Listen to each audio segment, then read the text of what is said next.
بنیادی سوال تو وہی ہے کہ پتہ کیسے چلتا ہے کہ ایشو کیا ہے اور اس وقت کیا احساسات تھے آپ کے؟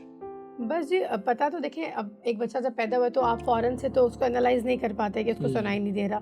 اس کو بھی انالائز کرنے میں 2 سے 3 ماہ لگ جاتے ہیں. جب بچہ اس فیز میں آ جاتا ہے کہ اس کا آپ کے ساتھ آئی کانٹیکٹ ہونے شروع ہو جائے یا وہ کسی بات پہ ہنسنے لگ جائے یا کسی ساؤنڈ پہ ریئیکٹ کرے. تو عبداللہ کا یہی تھا کہ Abdullah was not reacting towards the sounds کی طرف ریئیکٹ نہیں کر رہا تھا یا کسی بھی آواز سے اٹھ نہیں رہا تھا، کسی بھی شور سے نہیں اٹھ رہا تھا. تو وہ تو خیر ایک چیز ایک رات میں ہی مجھے ڈائگنوز ہو گئی. اٹ واز ناٹ لائک کہ مجھے آرام سے گریجولی ڈائگنوز ہوا. ایٹ نائٹ ایک دن رات کو لائٹ گئی اور جب لائٹ واپس آئی تو ٹی وی چل پڑا، جس کے ٹی وی کے چلنے سے بہت زیادہ شور کریٹ ہوا اور عبداللہ وہ سویا وہ نہیں اٹھا. عبداللہ سم 3 ماہ کا تھا. تو وہ اس وقت تو آئی جسٹ فیلٹ کہ لوگ تو یہی کہتے ہیں کہ جی بچہ سویا وہ تو وہ شور سے فوراً اٹھ جاتا ہے، شور نہیں کرے بچہ اٹھ جائے گا.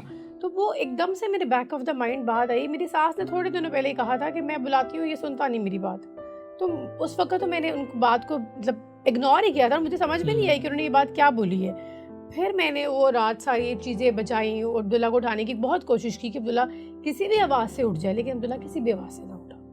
وہ رات وہ میزریبل نا، مطلب مجھے سمجھ نہیں آ رہی تھی کہ یہ ہو کیا رہا ہے، کیونکہ اب اتنا کچھ میں کر چکی تھی، برسٹ کر چکی تھی، چیزیں کھڑکا چکی تھی، دروازے بجا چکی تھی، لیکن عبداللہ نہیں اٹھا. خیر آل دو پھر اگلے دن میں نے کال کی جدھر یہ پیدا ہوا حمید لطیف ہاسپٹل. میں نے ان سے بولا کہ اس طرح میرا بیٹا پیدا ہوا تھا اس ڈیٹ کو، تو آئی تھنک شاید وہ سنتا نہیں ہے. انہوں نے کہا نہیں میم ایسے کوئی ٹیسٹ ہمارے ہاسپٹلس میں نہیں ہوتے، کچھ بیسک ٹیسٹ ہوتے ہیں بچوں کے اور اس کے بعد بچے گھر چلے جاتے ہیں. یعنی یہ اس بات کا ہاسپٹل میں جہاں بچہ پیدا ہوتا ہے اس بات کا نہیں پتہ چلتا کہ کیا وہ پیدائشی طور پہ سن رہا ہے؟ نہیں نا، دیکھیں باہر کے ملکوں میں تو اسی وقت ٹیسٹ ہو جاتے ہیں، وہیں پہ بچہ ڈائگنوز ہو جاتا ہے کہ اس کو اللہ نہ کرے وہ ہیئرنگ امپیئرمنٹ کے ساتھ پیدا ہوا ہے یا آئیز کا کوئی پرابلم ہے یا کچھ بھی کوئی بھی ایشو ہے بچے کے ساتھ. پاکستان میں یہ چیزیں ہیں ہی نہیں، یہ فیسلٹیز ہی نہیں ہے. حالانکہ Hamid Latif hospital is very big hospital, تو مجھے یہی تھا کہ انہوں نے آبویسلی چیک کیا ہوگا، لیکن انہوں نے مجھے بتایا کہ ہم نے تو ایسا کچھ بھی نہیں کیا. میں نے پھر اس کے بعد گوگل کیا کہ where should I go، کیا مطلب اگر ایسا کوئی مسئلہ آ گیا تو میں کہاں جاؤں. خیر اسی دن میں نے ایک آڈیولوجسٹ کا نمبر نکالا. مجھے پتا چلا کہ جی آڈیولوجسٹ ڈیل کرتے ہیں اس سارے سیناریو کو.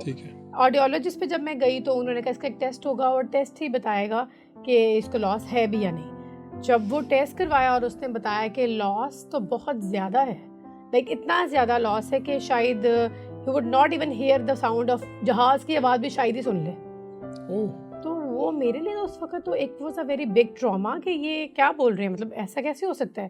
بیکاز میری کوئی فیملی ہسٹری نہیں ہے، کوئی ایسا نہیں جس کو میں جانتی ہوں کہ اس کے ساتھ یہ ہینڈ ہو گیا ہو. لیکن جب مجھے پتہ چلا کہ عبداللہ کے ساتھ یہ مسئلہ ہے تو پھر step by step I just gone through the things. انہوں نے مجھے کہا کہ اس کی ایک سرجری ہوگی جو کہ کوکلیئر امپلانٹ ہے. یہ آپ کے لیے بھی پہلی مرتبہ یہ لفظ ہے؟ میرے لیے تو ہیئرنگ ایڈز بھی شاید واز ویری یونیک. میں نے شاید کسی کو ہیئرنگ ایڈز کے ساتھ بھی نہیں دیکھا تھا، کیونکہ اب دیکھیں میں اسکولنگ میں تھی، اسکول پڑھ رہی تھی، کالج گئی، کالج سے شادی ہوگی، تو ایسا میری کبھی کسی سے ملاقات نہیں ہوئی جس کو ہاں بڑی ایج کے لوگوں کو میں نے سنا تھا کہ تھوڑا فرق آ جاتا ہے سنائی میں تو وہ ہیئرنگ ایڈ لگا لیتے ہیں. بچپن سے تو میں نے کبھی سنی نہیں تھی یہ بات کہ ہیئرنگ ایڈ بھی ایگزسٹ کرتے ہیں یا بچوں کو بھی لگ سکتے ہیں. خیر جی اس کے بعد انہوں نے مجھے کہا کہ آپ چیک کر لیں، ہیئرنگ ایڈ لگا کے دیکھ لیں شاید آواز آ جائے. میں نے وہ ہیئرنگ ایڈ لگوائے کہ مے بی آواز آنے لگ جائے، لیکن وہ 1 سال جب گزر گیا دیر واز نو، مطلب کوئی رزلٹ نہیں تھا، کوئی رسپانس ہی نہیں تھا. اسٹل عبداللہ کا وہی سیناریو تھا، میں آواز دے رہی ہوں، عبداللہ نہیں بلا رہا. پھر I just went through the cochlear implant surgery. میں نے پھر اس پہ ریسرچ کی کہ میں نے اب کوکلیئر کروانا ہے، اور that was a very major critical surgery, کیونکہ وہ یہ جگہ ساری ڈرل کٹے گی، اندر ڈرل ہوگا، اندر ایک بیڈ بنے گا اور اس بیڈ کے اندر انر ڈیوائس فٹ ہوگی. اچھا انر ڈیوائس، ایک تو یہ ہمیں جو نظر آ رہی ہے باہر، ایک آؤٹر ڈیوائس ہے نا اور ایک انر ڈیوائس ہے، اور وہ انر ڈیوائس کے ساتھ آؤٹر ڈیوائس کنیکٹ ہوگی تھرو دا میگنیٹ. وہ ایک میگنیٹ ہے ان کی ڈیوائس کے ساتھ ہی. وہ میگنیٹ جب اندر سے میگنیٹ اٹیچ کرتے ہیں تو وہ پھر الیکٹروڈس میسج پہنچاتے ہیں برین کو کہ now it's something coming out. کیونکہ دیکھیں ہمارا تو ایک کامن سینیریو کہ ہم سنتے ہیں اور ڈائریکٹ ہمارے برین کو آواز جاتی ہے اور ہم رسپونڈ کرتے ہیں، ہم بات کرتے ہیں. خیر یہ تھوڑا سا سینیریو ڈفرینٹ تھا، اور اس کے لیے بھی بہت سی چیزیں ریکوائرڈ تھیں. MRI ریکوائرڈ تھا، CT اسکین ریکوائرڈ تھا، کہ اس کے بعد ہی پتہ چلا تھا کہ یہ eligible for the cochlear implant بھی ہیں یا نہیں. ٹھیک ہے، کیونکہ ان کے کان میں اتنی بھی چیزیں بنی ہیں، کیونکہ it's not like it's a very, Allah کی کہتے ہیں نا کس نعمت کو جھٹلائیں گے ہم. ایک اتنے سے ہیئر سے بال تھے جس کی گرو نہیں ہوئی کان کے اندر، جس کی وجہ سے یہ مسئلہ آ گیا اتنا بڑا.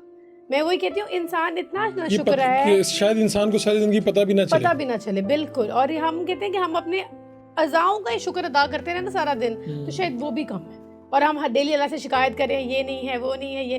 ہمیں تو اللہ کا لاکھوں شکر ادا کرنا چاہیے کہ جو اس نے ہمیں عزا دے دیے ہیں وہ ہی کروڑوں سے بھی اوپر کے ہیں.